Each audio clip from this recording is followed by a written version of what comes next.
Olá, galera, tudo bem? Então, nossa quarta semana de revisão para o Enem, né? Já revisamos a frente 1, já revisamos ecologia, já revisamos genética e agora vamos revisar evolução, tá? Dentro do contexto do Enem, evolução não é um dos assuntos mais explorados, certo? Mas sempre aparece alguma coisa direta ou indiretamente relacionado à evolução. Então, nosso objetivo hoje é analisar algumas questões que já caíram em Enems anteriores, né, de anos passados, para a gente ver como é o formato, né, que eles costumam colocar aquilo que a gente estuda na teoria. Beleza? Então, vamos lá para a nossa primeira questão. Essa primeira questão é de um Enem até mais recente, aqui de 2018, né? Pessoas privadas de liberdade. Então, podemos esperar que, evoluindo de ancestrais que disputavam os mesmos recursos, certo?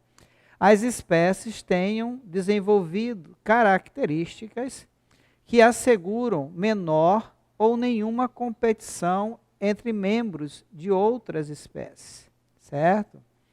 Espécies que coexistem, ou seja, vivem no mesmo habitat, no mesmo lugar, com um potencial aparente para competir, exibirão diferenças de comportamento, fisiologia ou morfologia. Então, está afirmando aqui a fonte Fundamentos em Ecologia, tá?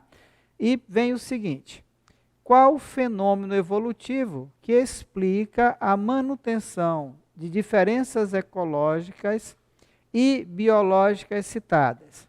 É a mutação, é o fluxo gênico, é a seleção natural, tá? A deriva genética ou equilíbrio Hardy-Weinberg. Então ele está falando aqui da manutenção de diferenças, né? Coexistem, né? Mas teria então assegurar uma menor ou nenhuma competição. Então, nesse caso, nós temos a seleção natural, tá? A pressão seletiva que o meio faz sobre os indivíduos de uma população, selecionando aqueles que têm mais facilidade de se adaptar às mudanças do meio e eliminando aqueles que não têm essa rapidez, não dão essa resposta tão rápido, ok? Então, a seleção natural é o fator evolutivo que preserva as características favoráveis, né, para a sobrevivência e reprodução das espécies em um determinado ambiente. Lembra lá, então, do Darwin, né? Qual foi as observações que o Darwin fez? Ele falou assim, um casal tem muitos filhos, certo? Esses filhos têm diferenças entre si. E como todos eles são da mesma espécie, eles necessitam dos mesmos recursos, certo? E aí vai ter uma disputa por esse recurso, certo? E alguns vão ser eliminados. Se chama de competição lá na ecologia, de competição intraespecífica, certo?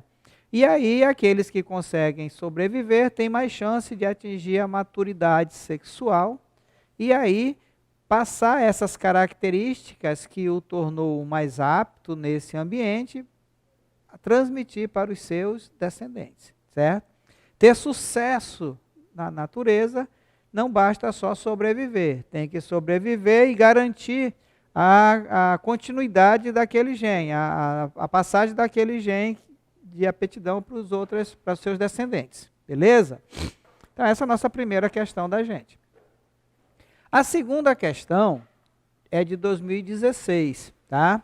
Diz o seguinte: apesar da grande diversidade biológica, a hipótese de que a vida na Terra tenha tido uma única origem comum é aceita pela comunidade científica, tá? Uma evidência que apoia essa hipótese é a observação de processos biológicos comuns a todos os seres vivos atualmente existentes, certo? Então está dizendo aqui que tem uma grande biodiversidade, né? Diversidade biológica, muitas espécies diferentes, mas os cientistas acreditam que a origem da vida na Terra foi uma só, tá? E aí ele vem dizendo que uma evidência, né, que apoia essa hipótese, qual é, né?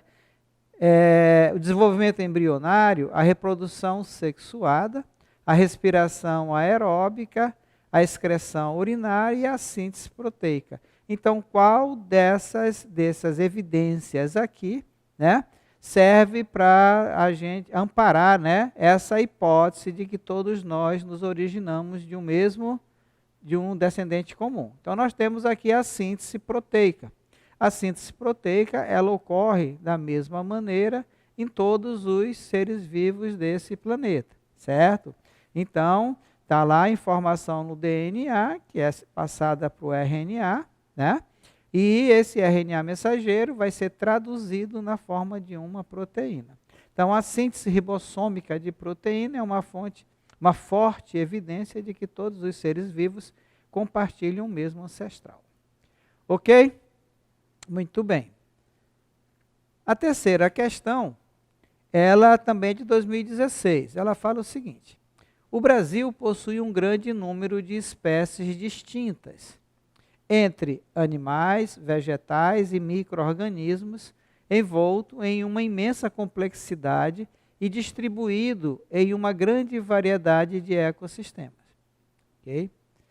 O incremento da variabilidade ocorre em razão da permuta genética, a qual propicia a troca de segmentos entre cromátides não irmãs na meiose. Certo? Então, observem que ele fala aqui, né, de uma grande diversidade de espécies, né, distintas, e uma grande complexidade também, e ele fala que esse incremento ocorre, né, em função da permuta genética, que é o crossing over, né, que é a recombinação gênica, ele define que é a troca de segmento de cromátides não irmãs na meiose 1, lá na prófase 1. Né? E aí ele vem com a pergunta: essa troca de segmento é determinante na...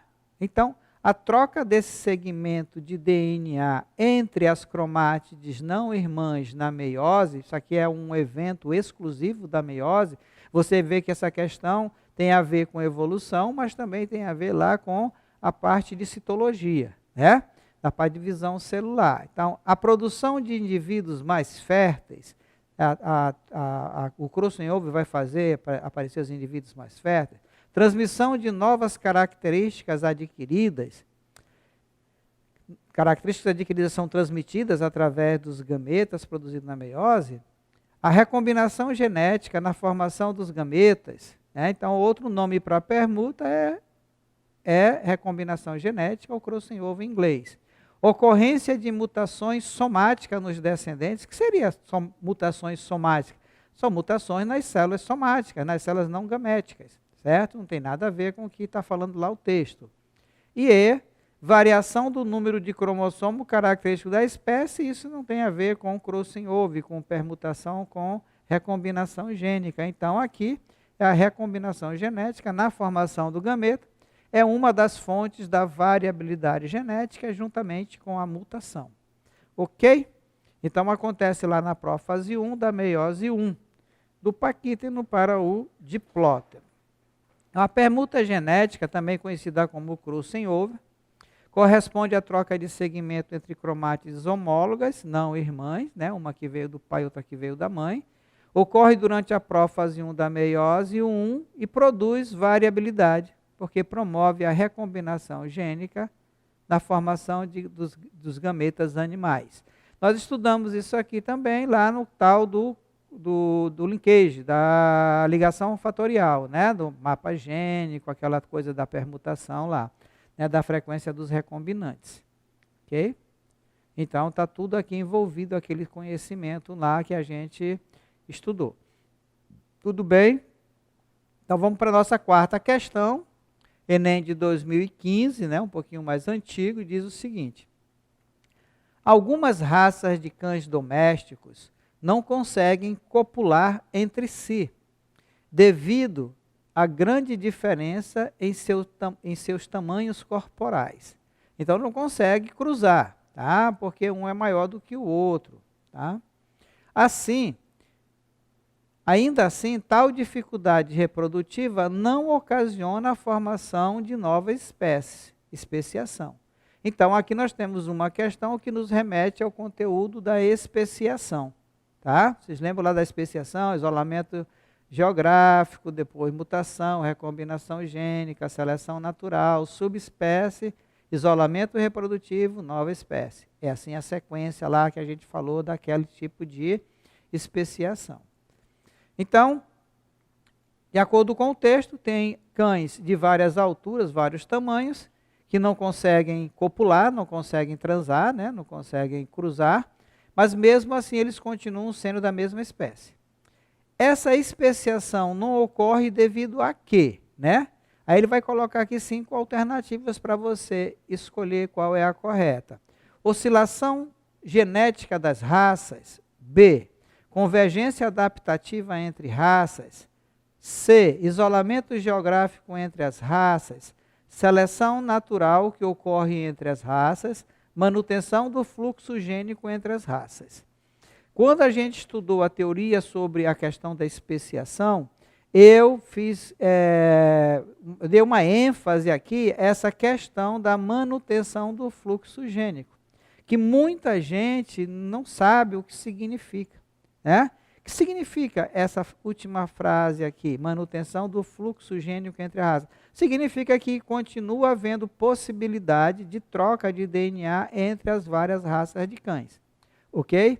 Então, é essa a alternativa que responde por que eles ainda continuam sendo da mesma espécie, certo? Porque mantém o fluxo gênico entre as raças. Então, cães de tamanhos extremos são raças de uma mesma espécie, porque mantém o fluxo gênico com cães de tamanho intermediário, tá certo? Então, todos os cães que nós conhecemos, cães domésticos, que nós conhecemos, todos eles pertencem à mesma espécie, tá?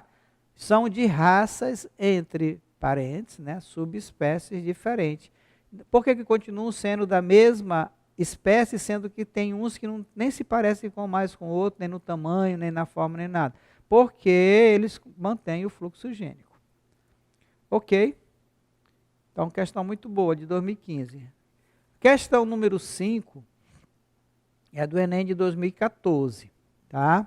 Então, diz o seguinte: embora seja conceito fundamental para a biologia, o termo evolução, observe que ele coloca aqui, entre aspas, pode adquirir significados diferentes no senso comum, no nosso dia a dia, na nossa conversa, né, do dia a dia. A ideia de que a espécie humana é o ápice, o que é o ápice? O ponto mais alto do processo evolutivo, é amplamente difundida, mas não é compartilhada por muitos cientistas. Então, o que está dizendo aqui?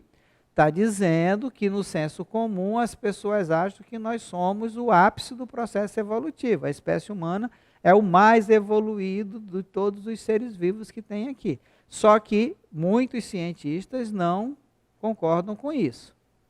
Certo? Então, muita gente ficou embaraçado, muita gente ficou aqui intrigado com esse enunciado na época, tá? Então, aqui, para esses cientistas, esses que não concordam com esse senso comum aqui, a compreensão do processo citado, que processo citado? Que nós somos o ápice do processo evolutivo, baseia-se na ideia de que os seres vivos, ao longo do tempo, passam por, dois pontos, A, modificação de características, incremento do tamanho corporal, vamos aumentando de tamanho. C, complexifixação, fica mais complexo do seu sistema, né? Seus sistemas vão ficando mais complexos.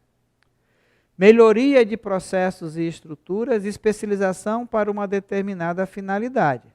Então, qual dessas aqui, né, que vão dar base para o cientista, não está de acordo com esse senso comum aqui. Então, ao longo do processo evolutivo, certo?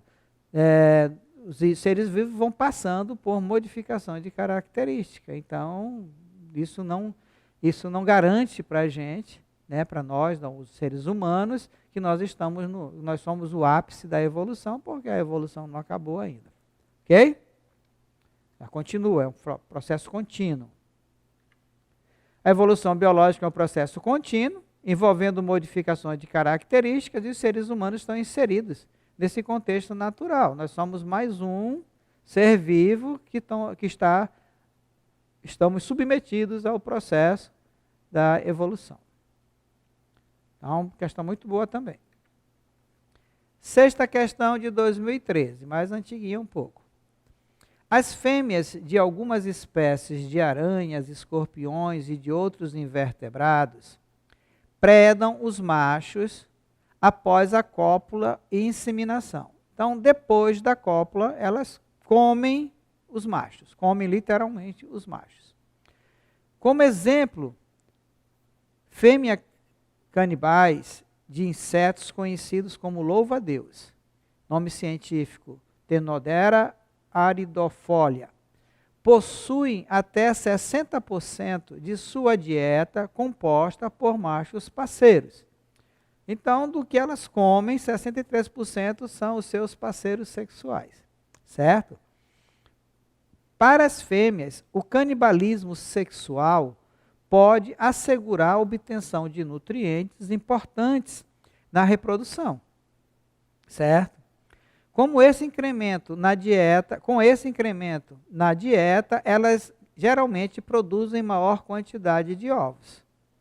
Então, aqui é uma contrapartida. Olha, eu vou ser mãe dos teus filhos, você vai conseguir passar suas características genéticas para os descendentes, e eu aqui vou me desgastar, gastando minha energia para gerar esses descendentes. Você tem que contribuir com alguma coisa.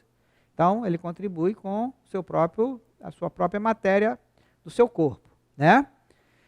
Apesar de ser um comportamento aparentemente desvantajoso para os machos, o canibalismo sexual evoluiu nesses táxons animais por quê? A. Promove a maior ocupação de diferentes nichos ecológicos da espécie. Está falando isso aí, né? Está falando que ela se alimenta do macho. O nicho o que é? O estilo de vida do indivíduo, né? B. Favorece o sucesso reprodutivo individual de ambos os parentais. Quer dizer, o casal vai ter mais sucesso, né? Ela vai ter mais ovos e ele vai conseguir passar os espermatozoides. C. Impossibilita a transmissão de genes do macho para a prole. É uma barbaridade, né? Impede a sobrevivência e reprodução futura do macho.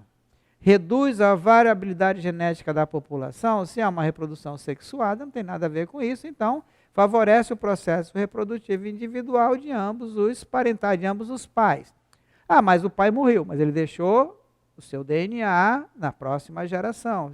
O DNA, as características que o tornou mais apto nesse ambiente. Tá certo? Então ele paga o preço, a própria vida, no caso, né? Para poder que seus descendentes tenham suas características. Ok? Uma forma de pensão alimentícia aí. Então vamos lá. O canibalismo sexual favorece o processo reprodutivo dos parentais. Alimentando-se do macho, a fêmea aumenta a produção de ovos. Para o macho devorado, durante a cópula, fica a garantia de que a maior parte do descendente terá seu material genético. Como eu disse para vocês, em se tratando de evolução, o sucesso não é só sobreviver. Para ter sucesso na natureza, além de sobreviver, tem que passar as suas características para a próxima geração. Para as próximas gerações, ok? Sétima questão, Enem de 2010. Alguns anfíbios e répteis são adaptados à vida subterrânea, abaixo da terra. Nessa situação, apresentam algumas características corporais, como, por exemplo, ausência de patas, são ápodes, né? Então, aqui no caso do anfíbio, a famosa cobra cega, e os répteis, as serpentes, as cobras. Corpo anelado, que facilita o deslocamento no subsolo, em alguns casos, a ausência de olhos. Está lá embaixo, está lá em túneis, né? Lá no subsolo. Suponha que um biólogo tentasse explicar a origem das adaptações mencionadas no texto, utilizando conceitos da teoria evolucionista de Lamarck. Ao adotar esse ponto de vista, ele diria que, então vamos lá, né? Ele está falando que alguns anfíbios e répteis não têm, porque vivem no subsolo, eles não têm patas, o corpo é arredondado, anelado, e alguns não têm nem olhos, né? Como é que explicaria isso? Então, nessa questão, você vai ter que se reportar a quem? A Lamarck, porque ele está pedindo que ele explique isso de acordo com Lamarck. Tá? Então, o que Lamarck fala? Lamarck fala na lei do uso e do desuso. Né? Um órgão, quando exercitado, se desenvolve, quando não, se atrofia e pode desaparecer. Então, como é que Lamarck explicaria a ausência de patas nas cobras e na cobra cega? Porque ela vive nesses buracos no solo, as patas atrapalhavam, ela não usava as patas, a pata atrofiou e desapareceu. Por que está anelado o corpo? Porque lá as covinhas que tem lá no subsolo são arredondadas, então ficou desse corpo por causa daquele ambiente. Aí ele se adaptou àquele ambiente. Né? Lembra lá, Lamarck, a evolução é ativa, o indivíduo tem que se adaptar ao ambiente. O ambiente força o indivíduo a se modificar. E a ausência de olhos? Olha, lá no subsolo não entra luz é escuro, para que ele vai ter olhos? Né? De tanto não usar os olhos desapareceram. Então vamos ver aqui qual dessas alternativas aqui fala alguma coisa sobre isso. Então vamos lá, letra A. As características citadas no texto foram originadas pela seleção natural. Lamarck tem alguma coisa a ver com seleção natural? Seleção natural, galera, é o Darwin, né? Acabei de falar para vocês, o meio seleciona os mais aptos, elimina os menos aptos.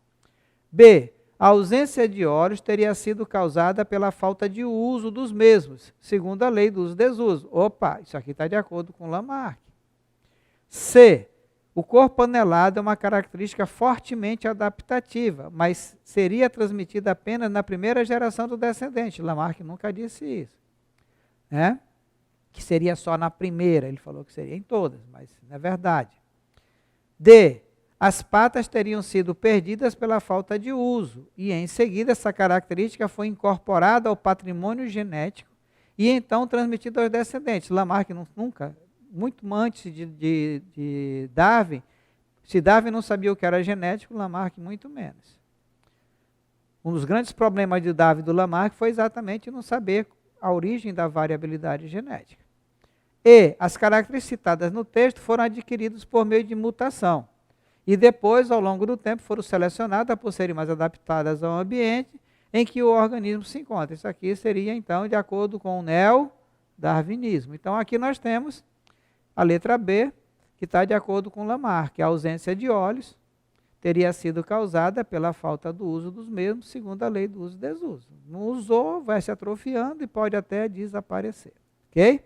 Então, lembre-se, Lamarck, a evolução é ativa. Certo? O indivíduo se modifica para se adaptar ao meio. O meio força o indivíduo a se modificar. Para Darwin, o indivíduo já nasce modificado.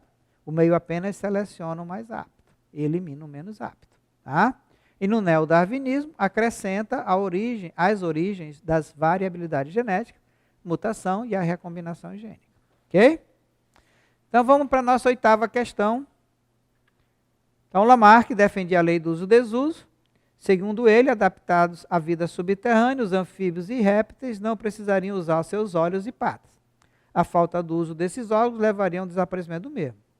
Lamarck não conhecia os conceitos dos genes de mutação, que a excluem da alternativa D e E. Ok? Oitava questão de um Enem de 2009. Tá? Bem interessante essa questão aqui. Nós falamos de alguma coisa disso durante as aulas teóricas. Os ratos peromicos polionotos encontram-se distribuídos em ampla região da América do Norte. A pelagem dos ratos dessa espécie varia do marrom claro até o escuro, sendo que os ratos de uma mesma população têm coloração muito semelhante. Em geral, a coloração da pelagem também é muito parecida com a cor do solo da região em que se encontram, que também apresenta a mesma variação de cor, distribuída ao longo de um gradiente sul-norte.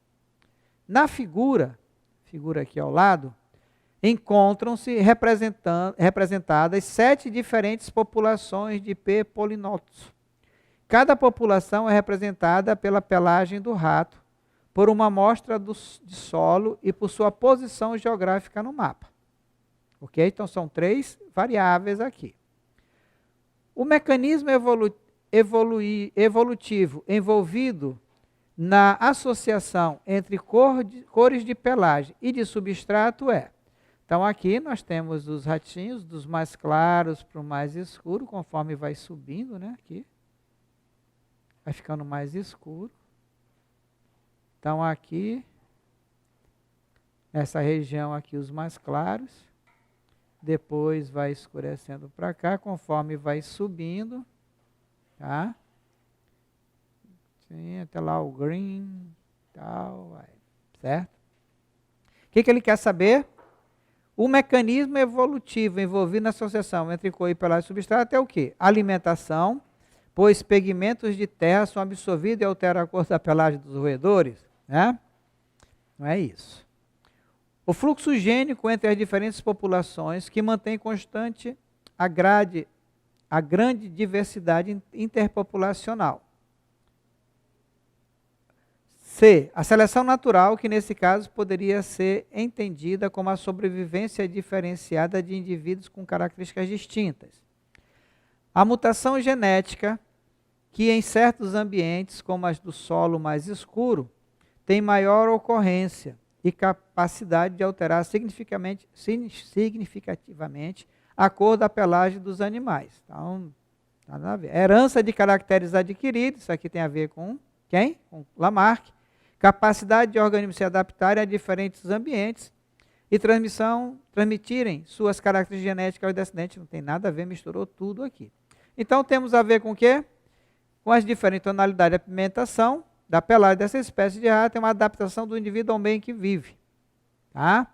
Tonalidades de pelagem mais próximas à tonalidade do solo permite maior sobrevivência, ele fica menos visível aos predadores. Tá? Permite maior sobrevivência e, portanto, a geração de um número maior de descendentes com as mesmas características. A seleção natural explica muito bem esse processo de sobrevivência dos indivíduos melhores adaptados ao ambiente. Então, galera, nós falamos sobre o mimetismo industrial. Lembra lá das mariposas, né, que eram na época antes da Revolução Industrial, predominavam as mariposas de asas claras, porque o tronco das aves era de asa clara. Então, as de asas escuras ficavam mais visíveis aos predadores. Então, aqui tem a ver com o processo de seleção natural. Então, a alternativa correta nesse caso, seleção natural, que nesse caso poderia ser entendida como uma sobrevivência diferenciada de indivíduos com características distintas. Esse solo aqui camufla melhor esse indivíduo, ele fica menos visível. E aqueles que são mais escuros são predados e eles são poupados. Já aqui, os mais escuros são poupados e os mais claros são pedrados. Por isso, nós temos essa variação aí. Beleza? Questão interessante. Outra questão de Enem, vocês estão vendo que a gente está vindo das questões mais recentes para as mais antigas, porque tem pouco material de evolução no Enem, né, como eu disse para vocês na abertura da aula. Então, nós temos aqui em 2007 a seguinte questão. As mudanças evolutivas dos organismos resultam de alguns processos comuns à maioria dos seres vivos. Esse processo evolutivo comum a plantas e animais vertebrados é um processo evolutivo comum a planta e animais vertebrados. Está perguntando, né, o que é comum no processo evolutivo para plantas e para os animais vertebrados. A. Movimento de indivíduos ou de material genético entre populações, o que reduz a diversidade de genes e cromossomos. Então esse movimento faz isso, né? B. Sobrevivência de indivíduos portadores de determinadas características genéticas em ambiente específico. Então, ele está colocando uma coisa aqui sobre seleção natural. C. Aparecimento por geração espontânea de novos indivíduos adaptados ao ambiente. Geração espontânea, ninguém fala mais sobre isso hoje para vertebrados e para plantas. D. Aquisição de característica genética transmitida aos descendentes em resposta a mudanças ambientais. Então, a mudança ambiental vai fazer com que eu apareça em mim características genéticas que eu vou transmitir para os meus descendentes. Também não é verdade. Recombinação de genes presentes em cromossomos do mesmo tipo durante a fase de esporulação. O animal faz esporulação? Não. Então, aquela que tem mais a ver com o que nós estamos estudando, a sobrevivência de indivíduos portadores de determinadas características genéticas em ambiente específico. Nesse ambiente específico, essas características tornaram esse indivíduo mais apto. Isso tem a ver com o processo das mudanças evolutivas. Beleza? Então, vocês estão vendo que não são questões que requer muito conhecimento de evolução, até um pouco de uma leitura, uma interpretação, levaria você a resolver essa questão com certa facilidade. Então, a seleção natural preserva as características favoráveis à sobrevivência e à reprodução de uma comunidade adaptada a determinado ambiente e elimina aqueles que não têm essas características favoráveis. Certo? 10ª questão, o Enem de 2005, 15 anos já. Já é um garoto. As cobras estão entre os animais peçonhentos que mais causam acidentes no Brasil, principalmente na área rural. As cascavéis, crotalos, apesar de extremamente venenosas, são cobras que, em relação a outras espécies, causam poucos acidentes a humanos. Isso se deve ao ruído do seu chocalho, que faz com que suas vítimas percebam sua presença e as evitem. Esses animais só atacam os seres humanos para sua defesa e se alimentam de pequenos roedores e aves.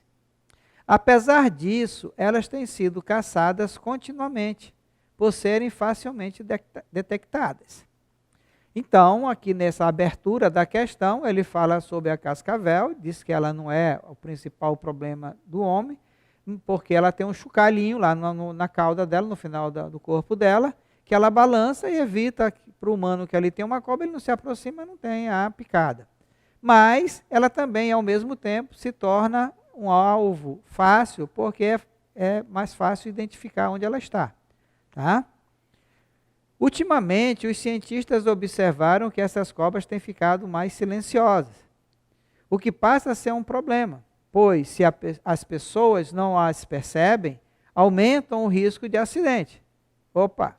Então, ultimamente, as cascavéis estão mais silenciosas.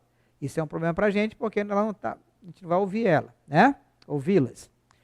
A explicação darwinista para o fato de a cascavel estar ficando mais silenciosa é que, então você aqui, vamos dar uma pausa aqui, você observa que em algumas questões ele pede para você explicar do ponto de vista do Lamarck, em outras questões ele pede para você explicar do ponto de vista do Darwin. Tá? Então, é comum as pessoas perguntarem, professor, mas qual é a teoria? O que o Darwin está errado, está certo? O Lamarck está errado, está certo? Para nós no vestibular, nós temos que saber o que um disse e o que o outro disse. Tá? Como era o pensamento de um, como é que um explicava a evolução, como eu disse para vocês, o Lamarck dizia que a evolução é ativa. O indivíduo se modifica para se adaptar ao meio. E o Darwin, que é passivo. O indivíduo já nasce modificado, o meio só seleciona. Então, quando o homem está caçando aqui a cascavel, está caçando porque ele identifica facilmente a que fazem barulho. E quem é que vai ser poupada? A que faz menos barulho. Então ela está ficando menos silenciosa porque a população que está sendo poupada é a que faz menos barulho, ela está se reproduzindo e passando essas características para próximas gerações e essas para outras gerações. E assim aumentando a frequência gênica dessa cascavel menos barulhenta no lugar em que ela se encontra. Então vamos lá. A explicação darwinista para o fato a cascavel estar ficando silenciosa é que a necessidade de não ser descoberta e morta mudou seu comportamento. Então, isso aqui seria quem? O Lamarck. As alterações no seu código genético surgiram para aperfeiçoá-la. Gente, na aula de evolução nós falamos, de genética nós falamos. Código genético é universal, cascavel não tem código genético. Seres vivos possuem genoma, então aqui está errado até o conceito. As mutações sucessivas foram acontecendo para que ela pudesse se adaptar. A mutação é direcionada? Alguém sofre mutação para isso ou para aquilo? Não. Se sofre mutação, qual é o resultado? Ninguém sabe, nem se vai ter resultado. D. As variedades mais silenciosas foram selecionadas positivamente. É o que está acontecendo, que diz aqui o texto, né? As variedades sofreram mutação para se adaptar à presença dos seres humanos. A cascavel diz, vou já mudar aqui porque o ser humano está se aproximando. Isso não existe. Então, as variedades mais silenciosas, nessa característica, fazer menos barulho, está sendo mais vantajoso para essas cascavéis em relação ao comportamento humano de caçá-las, ok? Então, as cascavéis barulhentas são mais facilmente localizadas pelos caçadores. Com o passar do tempo, as cobras silenciosas foram selecionadas positivamente. O que é selecionada positivamente? Foram poupadas, né? Passando a predominar no ambiente. O gene para o silencioso foi aumentando. 11ª questão de 2004. O que tem em comum Noel Rosa, Castro Alves, Frank Kafka, Álvares de Azevedo, José de Alencar e Frederico Chopin. Todos eles morreram de tuberculose, doença que ao longo dos séculos fez mais de 100 milhões de vítimas. Aparentemente, controlada durante algumas décadas, a tuberculose voltou a matar. O principal obstáculo para seu controle é o aumento de número de linhagens de bactérias resistentes aos antibióticos usados para combatê-la. Esse aumento do número de linhagens resistentes deve-se a, também, durante as aulas teóricas, nós falamos sobre também essa questão. Falamos sobre o melanismo industrial, sobre a questão do antibiótico e dos inseticidas. Vocês estão lembrados, né? Então, vamos lá. A que se deve esse aumento de linhagem resistente? Modificação no metabolismo da bactéria para neutralizar o efeito do antibiótico incorporado à nutrição. Então, a bactéria está se modificando por causa do antibiótico. Não, não é verdade. Mutações selecionadas pelo antibiótico. O antibiótico está selecionando mutações que eliminam as bactérias sensíveis a eles, mas permitem que as resistentes se multipliquem. Opa, tá bom aqui. Mutações causadas pelo antibiótico. O antibiótico não tem função de causar mutação, então isso aqui é errado. Modificações fisiológicas na bactéria para torná-la cada vez mais forte. Isso aqui é lamarquismo, né? Se modificar para se adaptar ao meio. Modificações na sensibilidade das bactérias ocorridas depois de passarem por um longo tempo sem contato com o antibiótico. Negativo. Então, o que o antibiótico está fazendo é selecionando as bactérias mutantes mais resistentes e eliminando as menos resistentes, as sensíveis. Ok? Então, nós falamos o seguinte: os antibióticos utilizados para combater os micro-organismos patogênicos, como as bactérias, no caso, né, selecionam variedades geneticamente resistentes que passam a predominar e são de difícil controle pelos medicamentos convencionais. Muitas questões falando sobre essas superbactérias já caíram em vários vestibulares pelo Brasil afora. Ok? 12ª questão de 2003. A biodiversidade é garantida por interações de várias formas de vida e pela estrutura heterogênea dos habitats. Diante da perda acelerada de biodiversidade, tem sido discutida a possibilidade de se preservarem espécies por meio de construção de bancos genéticos, entre aspas, de sementes, óvulos e espermatozoide. Fazer um banco de semente, um banco de óvulo, um banco de espermatozoide. Apesar de os bancos preservarem espécimes, indivíduos, sua construção é considerada questionável do ponto de vista ecológico evolutivo, pois se argumenta que esse tipo de estratégia, não preservaria a variabilidade genética das populações. Será que isso é verdade? 2, dependeria de técnicas de preservação de embriões ainda desconhecidas. Será? Nós não conhecemos técnica de preservação de embriões? Mesmo em 2003? 3. Não reproduziria a heterogeneidade dos ecossistemas. O que é que está correto aí? Nós temos correto aqui a 1 e a 3, tá? Depender de técnica de preservação de embrião, a gente já tem essa técnica há muito tempo, né? Bancos de embriões já existem aí pelo planeta afora há muito tempo. Ok? Preservação de embriões viáveis durante certo tempo, conservação de baixa temperatura, é uma técnica bastante conhecida. Ok, galera? 13ª questão do Enem de 2002. Olha aí, estamos quase chegando no século passado. As áreas numeradas no gráfico mostram a composição em volume aproximada de gases na atmosfera terrestre, desde a sua formação até os dias atuais. Considerando apenas a composição atmosférica, isolando outros fatores, pode-se afirmar. Então, aqui nós temos o quê? Um metano e hidrogênio, aqui no começo, 5 bilhões de anos, composição dele aqui. 2, vapor d'água, água logo em seguida aqui, e perdura até hoje. 3, amônia, só no começo aqui também, um pouquinho depois do metano. Tá? 4, nitrogênio, cadê o nitrogênio? Aqui o nitrogênio, ó. Essa faixa toda, maior quantidade. Gás carbônico, 5. Aqui, ó. Apareceu aqui depois, né? Aqui, pô. E 6, oxigênio, bem aqui. Oxigênio é um dos últimos a aparecer aqui, ó. Tá? Então, vamos lá. 1. Não pode ser detectados fósseis de seres aeróbios anteriores a 2,9 bilhões de anos. A aeróbio é de oxigênio. O oxigênio surgiu quando? O oxigênio aqui é o 6, surgiu aqui, ó. Então, aqui nós temos data atual. Aqui tem uma 2,8, aqui é 3. Ele fala em quanto? 2,9. Não pode ser detectados fósseis de seres aeróbios anteriores, não. Anterior a ele, não. 2. As grandes florestas poderiam ter existido há aproximadamente 3,5 bilhões de anos. A floresta, então, vai produzir o gás oxigênio. 3,5 bilhões de anos poderia. O ser humano poderia existir há aproximadamente 2,5 bilhões de anos. Seres humanos, tem oxigênio aqui, tem tudo beleza. Tá? Então, o que está correto aí?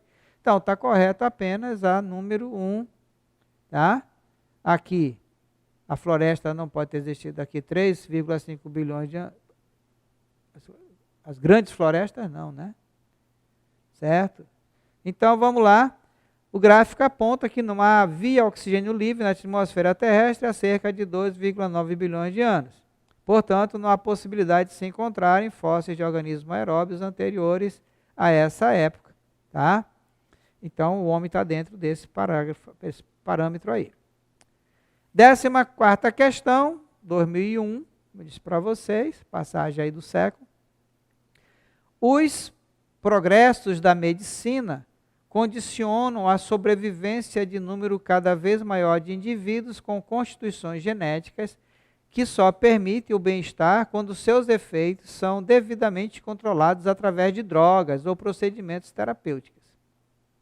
São exemplos diabéticos e os hemofílicos, que só sobrevivem e levam vida relativamente normal ao receberem suplementação de insulina para os diabéticos e o fator 8 da coagulação sanguínea para os hemofílicos. Beleza. Então está dizendo que na espécie humana só é possível essas pessoas sobreviverem se estiverem amparadas com essas drogas ou procedimentos. Essas afirmações apontam para aspectos importantes que podem ser relacionados à evolução humana. Pode-se afirmar que, nos termos do texto, a. Os avanços da medicina minimizam o efeito da seleção natural sobre a população? Correto. né? Sem isso, eles seriam eliminados, né? O uso de insulina e do fator 8 de coagulação sanguínea funcionam como agente modificador do genoma humano? Vai modificar o DNA do camarada? Não. As drogas mencionadas impedem a transferência de material genético? Também não. Os procedimentos terapêuticos normalizam o genótipo? Também não. As intervenções realizadas pela medicina interrompem a evolução biológica do ser humano? Não. Continua. Então, ela vai minimizar os efeitos da seleção natural. Na natureza, esses indivíduos morreriam logo, cedo, tá? Mas com a ajuda da medicina, eles sobrevivem e conseguem passar esses genes para as próximas, para seus descendentes. E nossa última questão da nossa revisão para o Enem, né? Estamos chegando aqui ao final, diz o seguinte: a produção tecnológica de produtos terapêuticos arrefece o efeito da seleção natural sobre a população humana. E nossa última questão, de 1999. Aí, galera, como era bem diferente as questões, né? O crescimento da população de uma praga agrícola está representada em função do tempo no gráfico a seguir, onde a densidade populacional superior a P, aqui, assim, ó, aqui é o P, ó, tá? Superior a P, tá? Esses extremos aqui, causa prejuízo à lavoura. Então, aqui causou prejuízo à lavoura e aqui causou prejuízo à lavoura. Certo? No momento apontado pela seta 1, essa seta bem aqui, um agricultor introduziu uma espécie de inseto, que é inimigo natural da praga. Certo? Na tentativa de controlá-la biologicamente. Então, você vê aqui, ó, que a população dessa praga diminuiu abaixo do P. E não está trazendo prejuízo para a agricultura até aqui. Tá?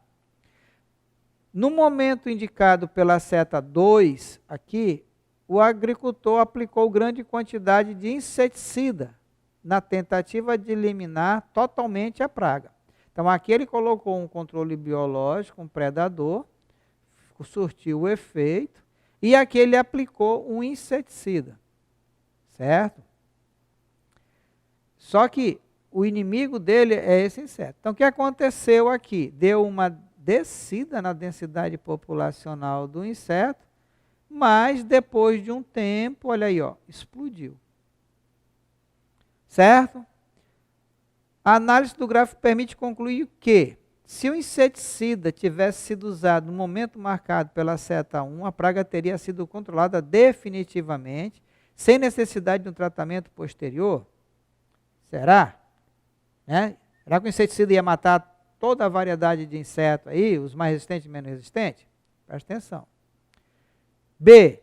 Se não tivesse sido usado o inseticida no momento indicado pela seta 2, a população de praga continuaria aumentando rapidamente e causaria grande à população. Não está indicando aqui que ela iria aumentar, não, né? C. O uso do inseticida tornou-se necessário, uma vez que o controle biológico aplicado no momento 1 não resultou na diminuição da densidade da população de praga. Como que não? Olha aí, a densidade estava aqui em cima, veio aqui para baixo. D. O inseticida atacou tanto as pragas quanto seus predadores. Certo. Entretanto, a população de praga recuperou-se mais rápido, voltando a causar dano na lavoura. Correto. Ó. O controle de pragas por meio do uso de inseticida é muito eficaz. É muito mais eficaz que o controle biológico. Negativo, pois seus efeitos são muito mais rápidos e têm maior durabilidade. Durou nem nadinha. Aqui durou daqui até aqui. Aqui só durou esse período aqui. Ó. Certo? Então, letra D. E aí, o gráfico mostra que o controle biológico de praga pelo inseto introduzido foi uma medida efetiva. Porém, a aplicação do inseticida eliminou os inimigos naturais e a população de praga voltou a crescer. Certo? Então, galera, o que nós estamos concluindo aqui? A nossa revisão para o Enem. Selecionamos questões, vocês estão vendo aí, de 1999 até 2018, né? Questões sobre evolução, não são muito frequentes na prova do Enem, no Exame Nacional do Curso, né? Mas aí deu para vocês terem uma ideia de como é que o Enem explora esse assunto, tá? Vocês leiam na apostila, assistam a aula de evolução que nós tivemos, né? Aí, e reforcem esse conteúdo. Essa revisão também serve para estadual e para federal. Tá? A questão sobre evolução cai em todo lugar. Então, você estudando aqui essa revisão para o Enem, está estudando também para os outros vestibulares. Ok? Então, aqui eu me despeço, né, dessa nossa revisão e a gente se vê na revisão para a Universidade Federal. Ok? Que a gente vai estar programando aí outro momento.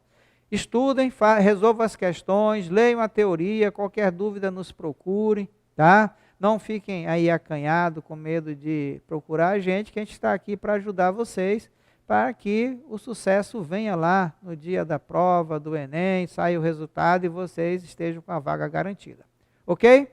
Fiquem em casa, fiquem bem, só saiam se for necessário, sempre de máscara e obedecendo as recomendações dos agentes de saúde. Bye, bye, galera. Fui. Tchau, tchau.